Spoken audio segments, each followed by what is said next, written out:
Epilogue, the selfie president. When they're gone, I will tell you the real story about them. Senior White House advisor on Jared Kushner and Ivanka Trump. Ivanka Trump has made no secret of the fact that she wants to be the most powerful woman in the world. Her father's reign in Washington, D.C. is, she believes, the beginning of a great American dynasty. She thinks she's going to be president of the United States, Gary Cohn told People after leaving the White House. She thinks this is like the Kennedys, the Bushes, and now the Trumps. Ever since her father clinched the Republican nomination, Ivanka has been carefully positioning herself as his political heir. She was the Trump child chosen to introduce him at the Republican National Convention. She was the one making edits to his acceptance speech on election night. She marked out a suite of offices for herself in the East Wing until First Lady Melania Trump slapped her hand away. Her West Wing staff is remarkably large for an advisor without a portfolio. She has pushed her way into meetings with task force and advisory councils, allowing her to network with captains of industry. Her eagerness to shape domestic policy earned her FaceTime with politicians from both parties, many of whom she and Jared Kushner have hosted for policy dinners at their home in Washington. She has championed workplace initiatives and women pursuing careers in STEM fields. And she has been everywhere, from Seoul, South Korea, to Paintsville, Kentucky, touting her initiatives, her brand, herself. Her steady stream of social media posts have shown her flitting about the globe at such a dizzying pace it's a wonder she has time to eat or to have her hair styled, which she does almost every morning. Not long after her father plopped down behind his desk in the Oval Office, she had started her unofficial campaign to become the first selfie president. She has the ego and the ambition necessary for a presidential candidate, and she also has what her father calls the look. The fact that she doesn't have any firm political ideology has not dissuaded her. She has tried to cast herself as a social liberal who wanted to reverse her father's travel ban and who wanted to prevent her father's decision to pull out of the Paris Climate Accord. But, as has been pointed out in these pages, she failed on both those points. And none of those failures deter her. What really concerns her is her personal brand. Whenever that has seemed imperiled, whether because of the appearance of blatant self-dealing or the unsanctioned use of personal email, she kicked it into gear, or, more accurately, onto Fox News and started spewing platitudes. I would argue her most memorable line was, "I try to stay out of politics." See, that's the tell, the line that proves she intends to stay in politics. Like her father, she's very talented at telling self-serving, bald lies with a straight face, should the need arise.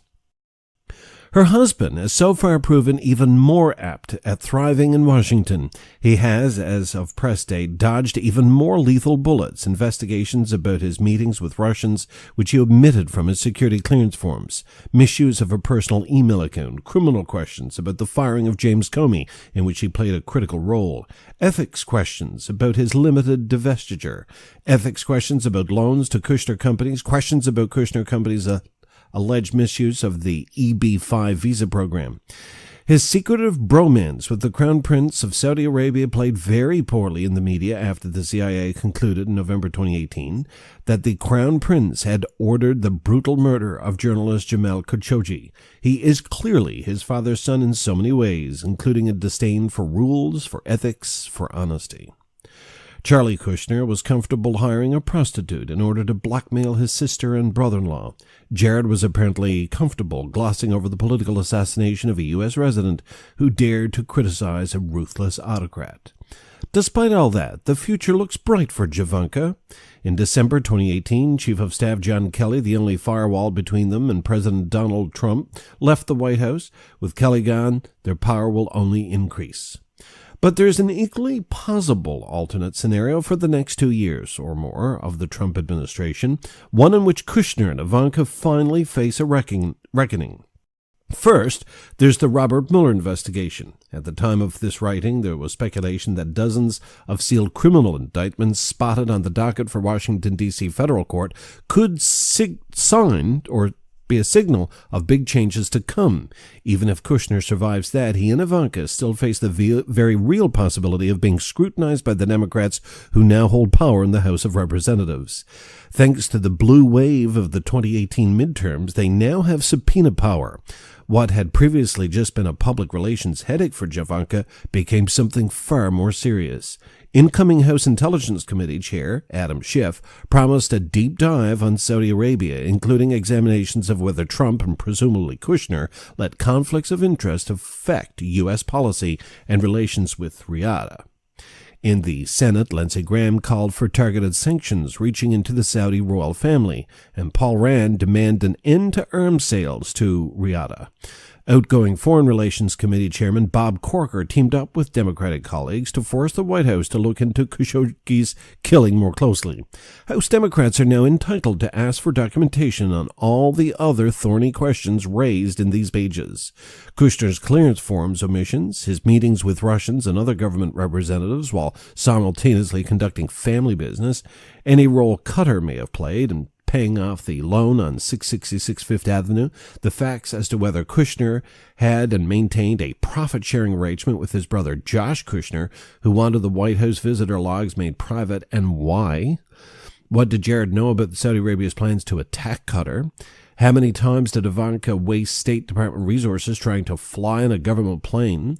What was the link between her meetings with various heads of state and trademarks for her company?